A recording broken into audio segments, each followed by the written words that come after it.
Late August and early September inspections were mostly about keeping track of the pulse and blood pressure of the hive. We pulled the single honey super on September 3rd.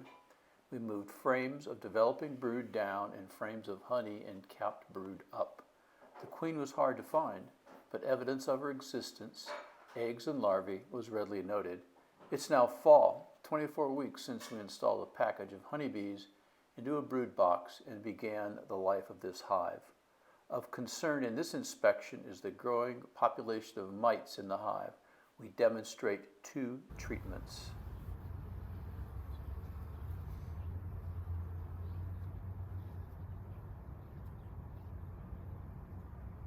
Today is our inspection day. We skipped last week because of the fair and the week before because of the fair. So we haven't looked at this hive.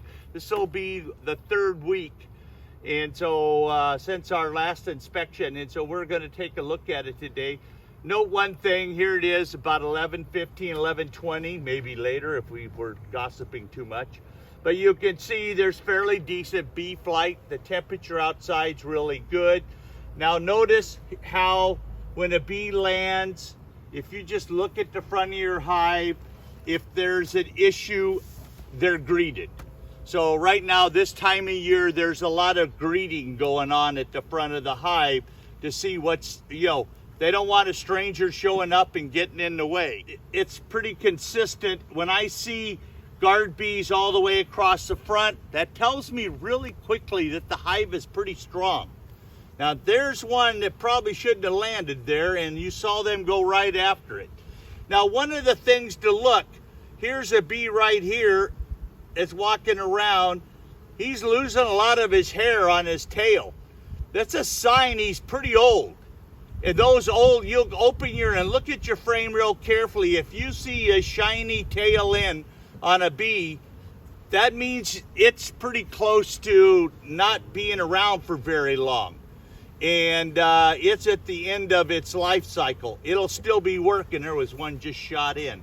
But so let's take this lid off, Jim, and start our looking. I got to get out of the way of the bee flight here. I teach that every time, and of course I'm in the way. That doesn't make a lot of sense.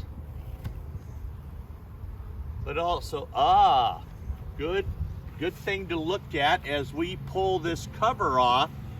Look at the top of our frames.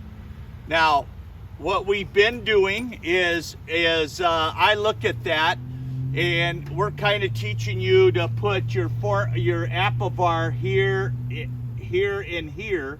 And if you're going to use formic, you're going to put it back here and up here. So, but you saw the amount of bees crawl on the top bars. So we're going to lift that off. He smoked them down a little bit.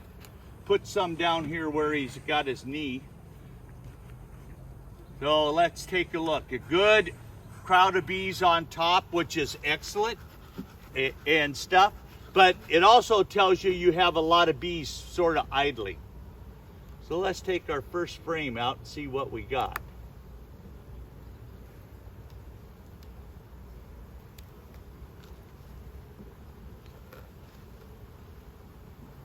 There we go. Well, we got one bee with pollen on it and no pollen on anything else. No brood.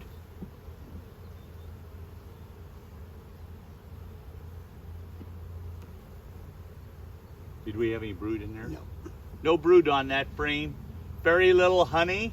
So what we saw 2 weeks ago, the bees were tending to remove a lot of honey out of the bottom box to consume.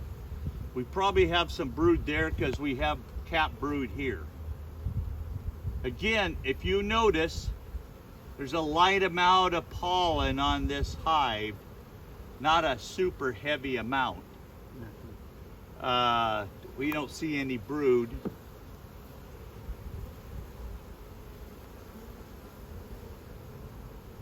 I don't see the queen either. And if you'll notice, if you go back and look at our earlier videos, even a month to 5 weeks ago, we had honey in the corner of every one of these frames. Now we've got brood there. Look at how they're covering the brood. We get quite a few young bees on this frame right in there. Young bees that have freshly hatched out. But you'll notice now your brood area is shrunk down. Very typical of what happens in the winter time.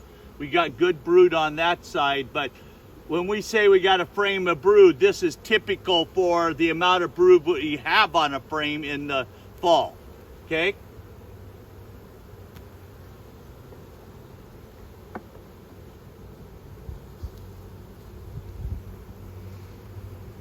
Another pollen.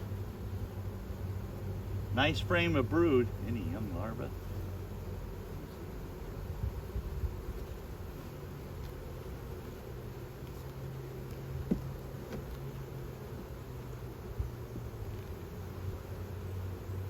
So we're looking at that. Jim's kind of looking to see if we got a frame with a bunch of larvae on it so we could shake for a mite test.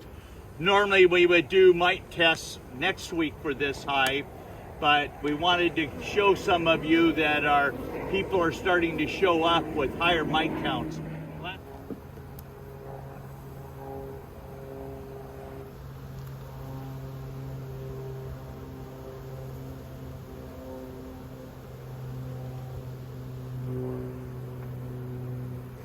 See anything? Let me look at that frame a second.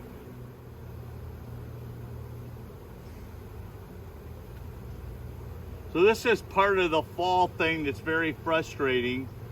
You want to know that they're raising some fresh brood and stuff, and we're not seeing very many eggs and larvae here, and none so far that a large amount.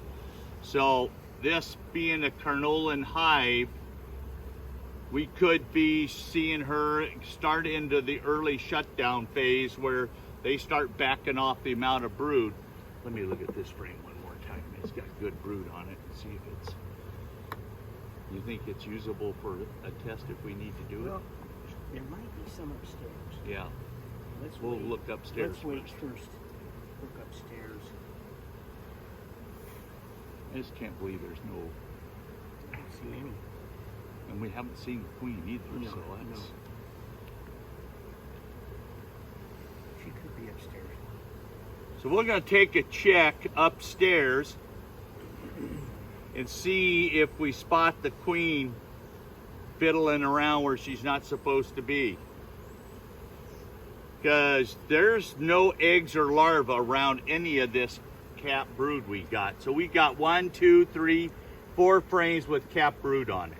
Okay? So let's leave that just like it is and go look at number 2 here real quick.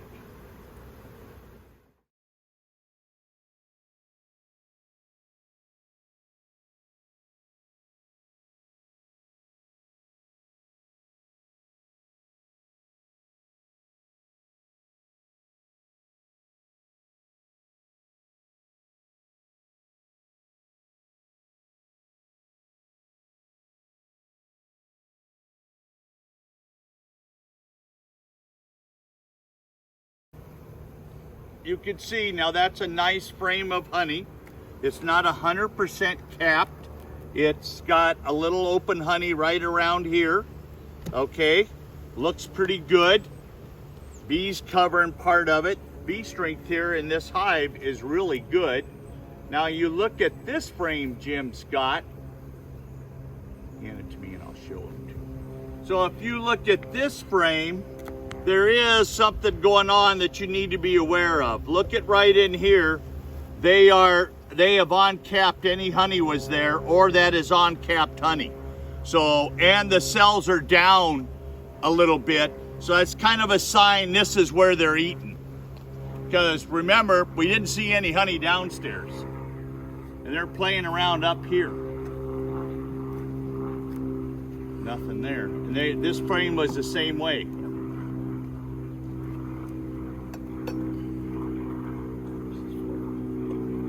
Oh, there's our honey. And we haven't seen a queen or any sign of her. It's not uncommon for her to totally shut down though. Yep.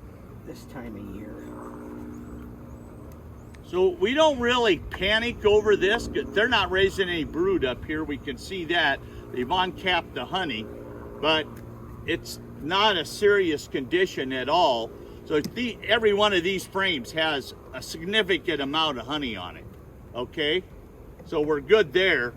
We'll kind of have to look down here one more shot and take a look at some of these frames we looked at real quick. I'm going to get one for Jim to do our mite check.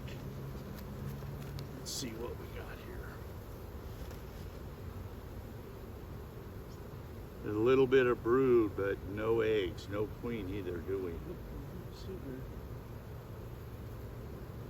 I don't see a single egg. Let's see if this side is better. See, if you rub their backs, they'll move out of the way. They are storing some pollen down in this frame, right in here.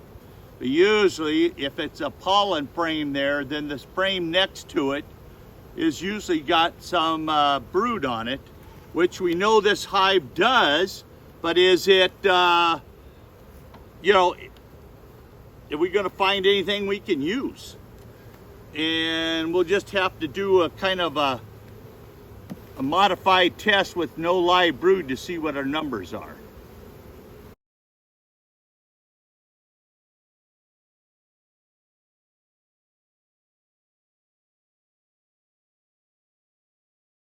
They're still going to be in here.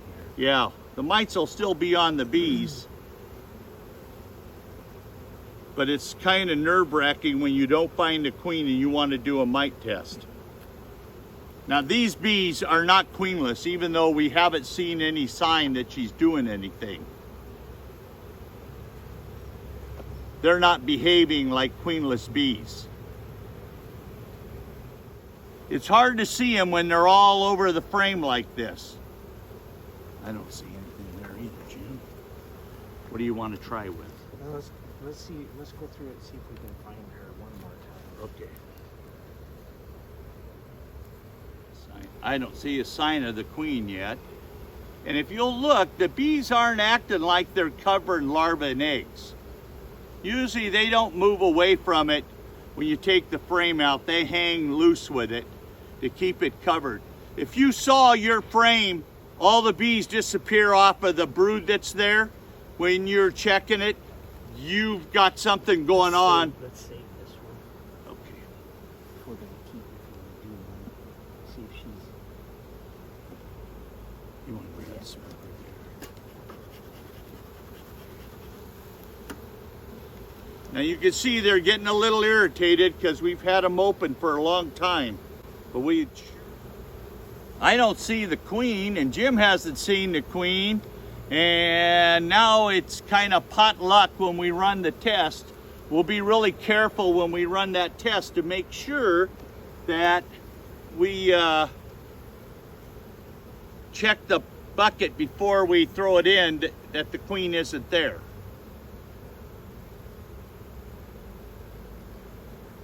Okay. Let's use this one. There's even less on this one. You want to use that one? Yeah, and there's no... We're looking right now for a frame we want to run the test with. We got good bees on here. We'll use this one. As we don't have any open larvae, we want to be a little careful.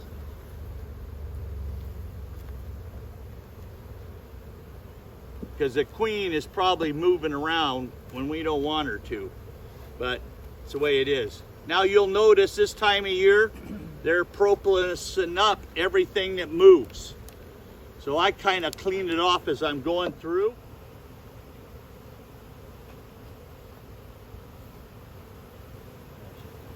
Nope. We're going to get our cup. I'm going to hand this to you. Okay. All right. Now please be careful doing this. You can get everybody under the world mad, which we did, as you can see all the bees flying.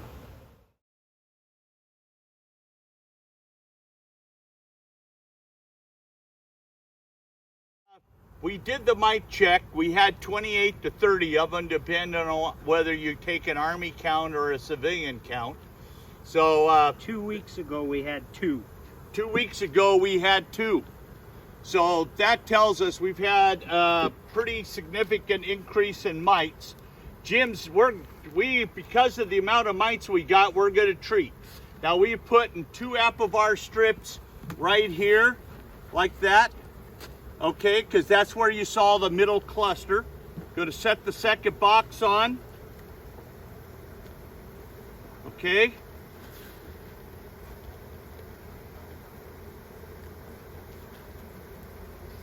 Get it sealed up, put 2 right there. But we're going to put some formic on this to get these mites under control. Oh no, put the strips in the middle and we'll put the formic to the outside. Like this, put that back on. So you can see we're doing a double treatment. Folks, that's a lot of mites. We got to get them down. Okay, so we'll put the lid back on and put the other lid back on, and we're pretty well done. But as you see, you don't know what your mite count is until you test it. Now, because we found this many mites in a hive in this bee yard, we are going to treat every hive here the same way. We thought we were fat, dumb, and happy with 2, and all of a sudden we find we got 30. That's not a good situation. It's really hard on the bees, so we need to get it rapidly under control. The formic can be used as long as the daytime temperature is above 55 and above. Okay, so we're still in really good temperature range for formic. Even though the nighttime temperature might drop down in the 40s, it's no big deal. The internal temperature in the hive will keep the formic working. Formic is on for 12 to 14 days. The apivar is on for 42. Okay, that wraps for today.